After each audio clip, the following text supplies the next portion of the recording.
In this day and age, it seems like it's more evident to find a boring, slow, family-friendly crossover in the luxury crossover segment, but it's always refreshing to find a more sporty contender in the mix. The 2022 Acura MDX Type S, and I do have to say I'm a bit of a Honda Acura enthusiast, so having a Type S in my fleet right now is really cool. But in this video, I'm going to show you why I think this is the best and the ultimate dad car.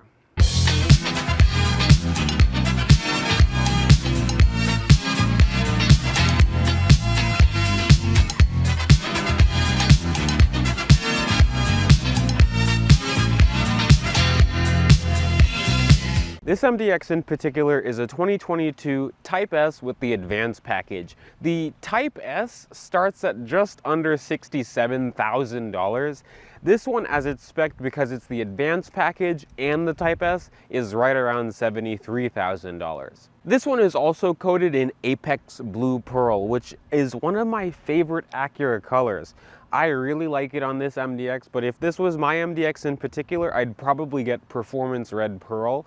I'd also like to see just the complete body color fender flare and, where all the cladding would naturally be. Now, probably the first thing that you'll notice is the big pronouncing diamond pentagon grille. Now, this is Acura's new face design language. I like it, but look at how big that Acura logo is. It's almost as big as my hand. That's crazy. But of course, full LED headlights and full LED taillights. You also have LED fog lights as well. Now, as far as MDXs go, the Type S trim is where I say men turn into boys because of what's under the hood. But the normal MDX still gets the same 3.5 liter V6 that the MDX has pretty much always had, but it's just been revised. But under the hood of this one, and this is why I like it and a lot of people like this, is a new 3-liter dual overhead cam V6. It's a Honda V6 and it's turbocharged.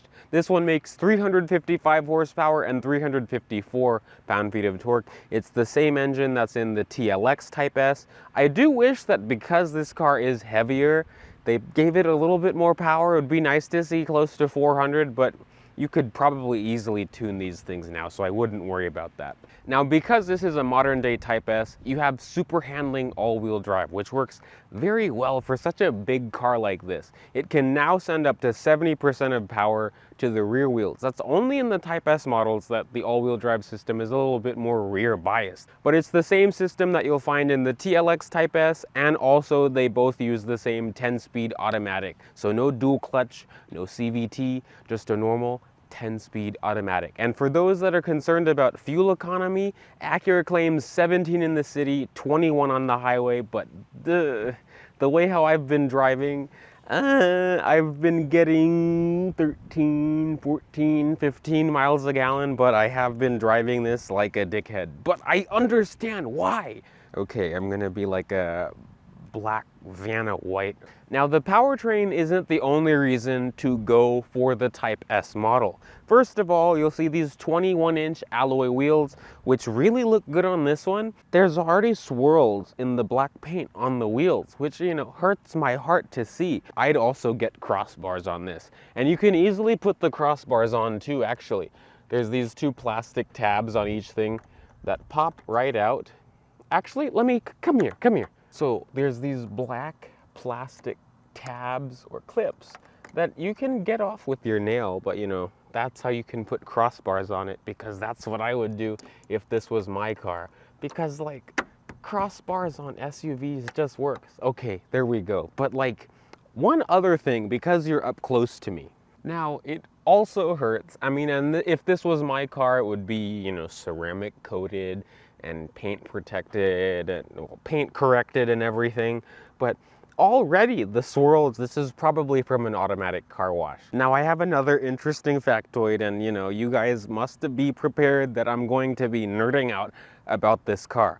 But this car's on 275 with tires squared. This thing, that surprised me, but also not, because I would expect it from a Type S. But one of the most wow factor type things for me, if that's even a phrase, is the air suspension. It's adaptive And it also goes up and it goes down. In sport mode, like it changes between the drive modes. So in Sport Plus and Sport mode, it goes down, hunkers down, it's ready to go.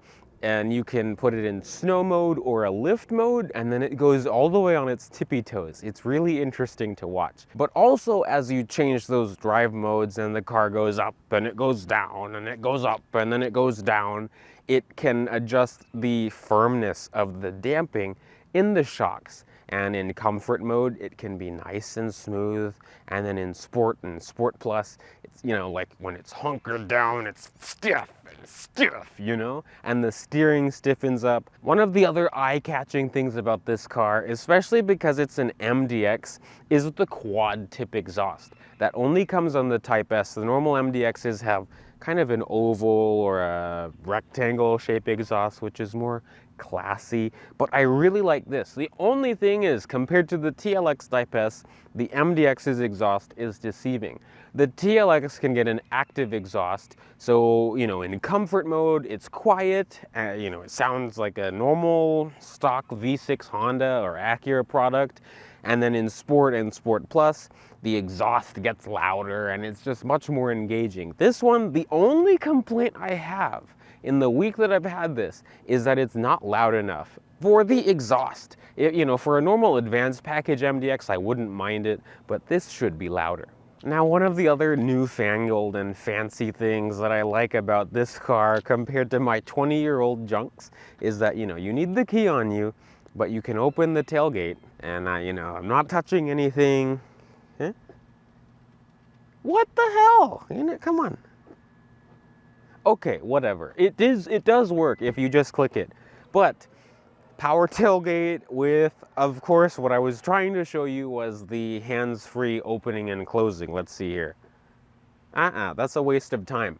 But there's a few things in the trunk that I like about this before we talk about the space. Okay, so the first thing that I wanted to show you is the floor, how it can swap out. Now, first, there's storage underneath, so you could, you know, have a little bit more height, because the rear end of this and a lot of crossovers slopes so much, you really don't have much vertical room. If you want more room, I'd look at the new, 2023 is the new one, Honda Pilot. That one looks like it's gonna be pretty square. But you could see on the front side of it, it's cloth on this floor piece. But on the bottom side, it's plastic. So you can put dirty things like boots and shoes, and because we don't pay actors on Bern on cars because there's not enough money in the funding, I can do yoga and also show you that a shoe can go here. But we're gonna talk about some more things. Now I'm gonna hop over here. Now, the third row is not power folding, but it's pretty light. And it just requires one step. You could see how I'm doing it with one foot. I mean, but I was leaning in the car. But if you fold the second and third row flat, you get up to 95 cubic feet of volume. But if I pull up on the third row, 18 cubic feet of volume. There's a 12-volt power outlet back here. There's also a button which can lower the rear end of the car. I think only when it's on though, because it won't do it while it's sitting like this while it's off. But it helps you, oh, the light actually lit up. I don't, oh, that's the button for this thing. Ah, I should have known that, but like I'm just used to other cars. I mean, I should have read it up, but I'm just used to other cars having that button to drop the ass end of it so you can lift heavy things like this thing. Lift with your legs. Okay, and now, high tech. Do it, come on. There we go, yeah. So getting into the third row is pretty easy. You just push this button. They made it simple, it's electronic. Oh, the car moved a bit, did it? But today was leg day, so it's not gonna be fun. Come around and watch. So if I don't run my leg into the camera, this will not be that bad. Okay, and today was leg day, so I'm in soreness. I'm gonna fold this thing down so you can see me better, but the MDX has never been known to be a big third row type of car. It's always been the third row that's just like, it works, and it's not too cramped. And it's just like it on this. If I sit back, my hair barely grazes the headliner. I mean, I'm pretty comfortable. My knees are a little bit high, but that's something that I'm used to in third rows like this. You're not gonna find anything in this class that's really low down, like a really low down floor. But legroom, I mean, of course, but my left knee, I actually have like, well, maybe a ½ inch of knee room, you know, and I can fit my feet under the seats. I'm actually comfortable. And there's a USB port for me and my invisible friend right there, and his computer or iPad or whatever. To get out, I don't know if you could see it over there, but there's a button that can slide me out this way as well. Now the second row of this is actually pretty swell too. It's actually more swell than the third row. There's much more space. There's also plenty of room, and the outboard seats can slide forwards and backwards. So you could get a little bit more space back here. And legroom is great. The passenger seat is how I would sit in the car, and I'm great. I'm 5'9", and I have good headroom, great legroom. As you can see, there's map pockets on both seats, and also I can fit my feet under the seats. I'm very comfortable. There's also peasant blockers on each door. It's really amazing how Acura is nowadays because of the dark wood trim, the speaker grills, the leather. Everything just feels really nice, really soft. In the center here, you have the rear zone for the climate control. So this car has 3 zones for the climate, and the heated seat buttons are over here as well. There's 2 air vents and also another power outlet, cigarette lighter style. 2 USB ports, no USB Type C in the back at least, and then an Edison plug, 115 volt power outlet. And also, look at the big sunroof, or moonroof, sunroof, whatever. Now, because this is an enthusiast car, this is my favorite seat in the car. You can also see it makes a little bit of a song, but let's start her up. The wheel is 3-spoked and leather wrapped. It's a nice thickness, great bolsters on it. You also have paddles which work pretty well. I'll talk about those later. And there is a plethora of buttons on the wheel. The left side of the wheel controls mostly audio. The right side of the wheel controls cruise control and also the multi-information display on the digital gauges. Now, I really like the gauges on this. There's so much, but also not a lot to them in a good way. They're not overwhelming. There's just a select amount of information on the right side, a digital speedo, and also there's an animation of the car, which when I tap the brake lights in the little MDX on the screen brake, and then when I turn this turn signal on, they turn on in the car too, which is pretty cool. But the gauges also change between each drive mode, so if you're in comfort, normal, and sport, and beyond. I now want to talk about the seats because the seats are probably one of my favorite things about this car. There's 16 ways in this one. 16 ways, heated, cooled, and massage. You are balling in here. And I also love how it can change the tightness of the bolsters as well. There's so many adjustments in this. And after going to the gym, the massage is really nice. And it works very well. And if you hold the massage button, there's a whole menu of different massages that you can get. You can have it massage upper back, lower back, even your butt, which is nice. You didn't know you wanted the car to massage your butt, but it's nice. I don't know if you can also see the illuminated accent trim that really shows at night, but I have it set to change with the drive modes. You can set it, and there's so many different colors in the menu that you can set this to, but I just have it simple, you know, so in comfort mode it's blue. But if you're used to modern day Acuras like the TLX and the RDX, you'll feel very at home in this. The material quality is impeccable on all of these. It feels like it's worth the price. Now the command center of this car is this huge display. It's not touchscreen, but the quality of it is fantastic in the daytime and at night. But it uses Acura's True Touch pad. Essentially, if you touch the bottom left of the pad, it'll control the bottom left of the screen. It's very quick, very snappy. I love Honda's new interface and Acura. Well, this is more Acura than Honda, of course, but it looks very nice. I mostly have it on CarPlay. This also does wireless Apple CarPlay and Android Auto. I just use the USB-C because it charges faster.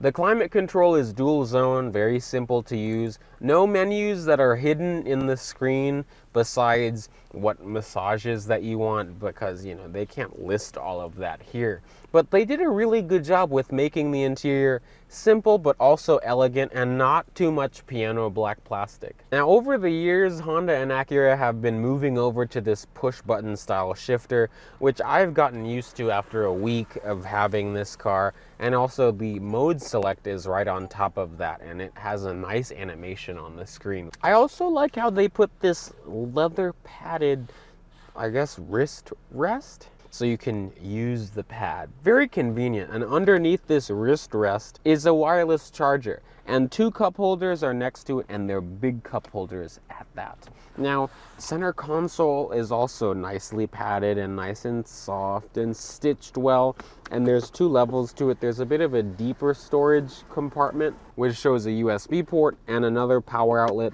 and there's a little light in there. And then the upper one is just for pens and coins and whatever. Oh, but this also pops out. Damn it! Oh, that's funny. Mike's Car Info, check him out. That's funny. I found this in here. Smart Easter egg. That's smart. So check out his channel. I've watched his channel for a while.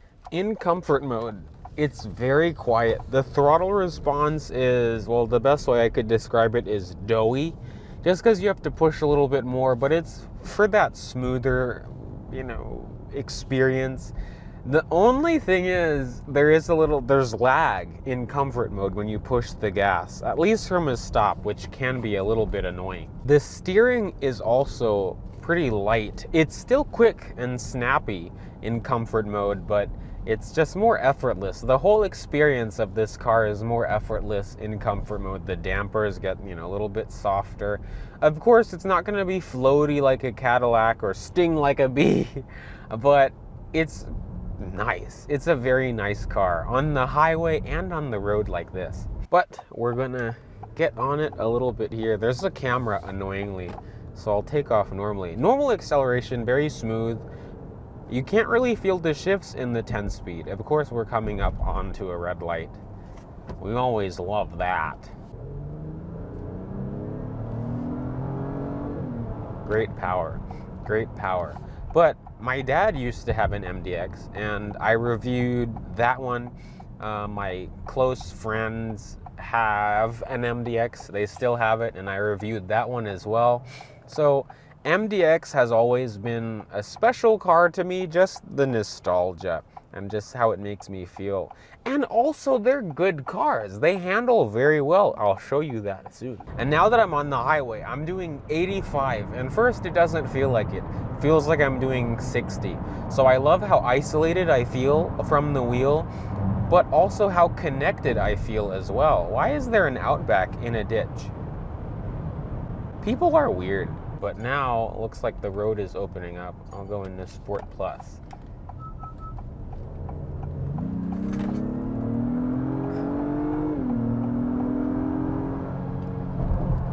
I love it. I love the engine, but I wish it was louder. I just wish it was louder.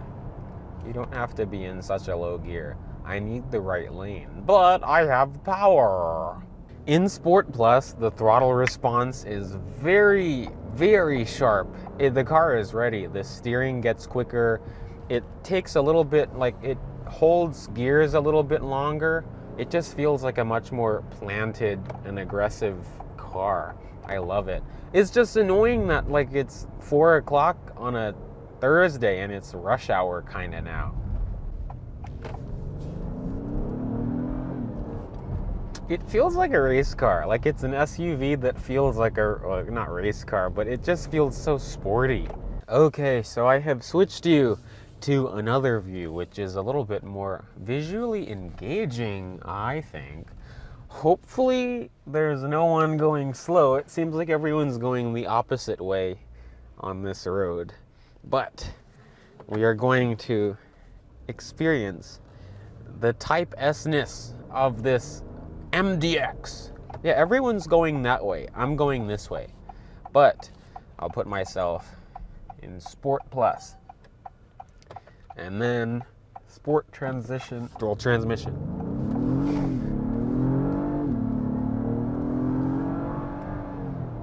It's really great for an SUV. Like, it's really awakening. And then it pumps audio in. It's so great. And it downshifts when you're slowing down. It does it by itself. Oh no, they blocked that fun road. But this is the road that I'm going on. So this is my first run. Turn that off. Okay.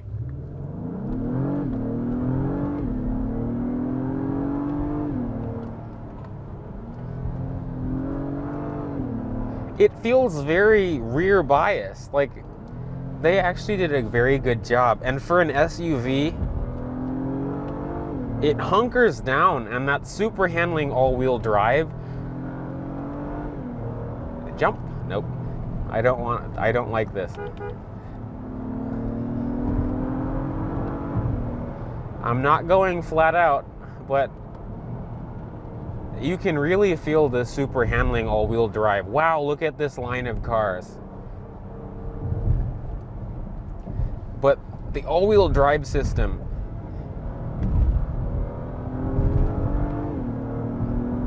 encourages you to be on the throttle. The only thing that I've noticed is that the downshift paddle is not as responsive as I'd like it to be. We're gonna do that again, but if it was earlier, I'd probably try to get an actual run-in just to see, but look at all these cars. There's no hope, no future. It seems like there's finally an opening. We're gonna go for it.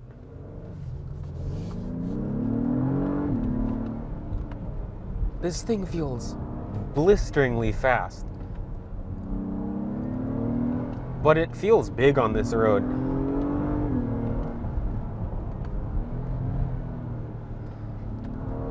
Wow, but the car really... It really encourages you, and the Brembos work so well. Yeah, it really encourages you to use the throttle to get you around the corner. Yee! The Brembos do great. I'm not driving anywhere near the limits of this car. We can do a little bit of a launch here.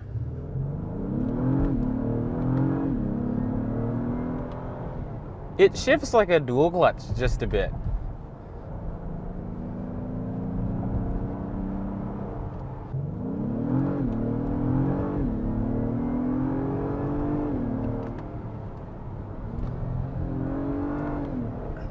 Yeah, like the downshifting is the problem.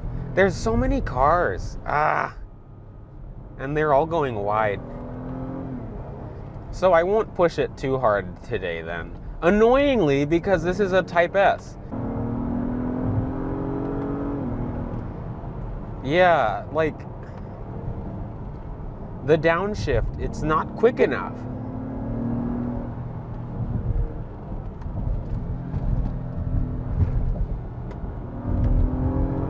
But it feels very rear-wheel drive. I love it.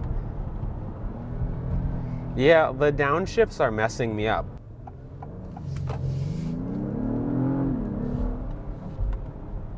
Yeah, like the downshift. I don't know, you can probably see me touch it. I hate how populated it is. That's why I'm also not really romping on it. But like,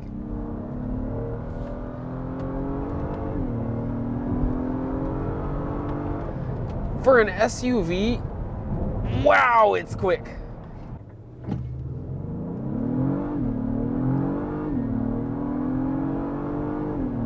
$60. Wow, I got air! I got air! That's crazy! And you see how fast the car is? I think I explained my point on why I think this is the ultimate dad car and why I really think that this car is not a bargain. It is expensive. 73 grand is expensive, but I think it's worth the money. And on that note, it is time to end this video, but thank you all for watching and watching me nerd out and geek out about this MDX Type S. Hopefully soon, I should be getting the Integra to review, which will be quite interesting and, you know, all future, not even just Acura products in the future. But enough of my rambling. I've been rambling a lot today. I'm going to go home and relax, but I hope you're doing the same thing right now. I'll see you in the next video. Thank you for watching, liking, commenting, and subscribing. Bye, peeps.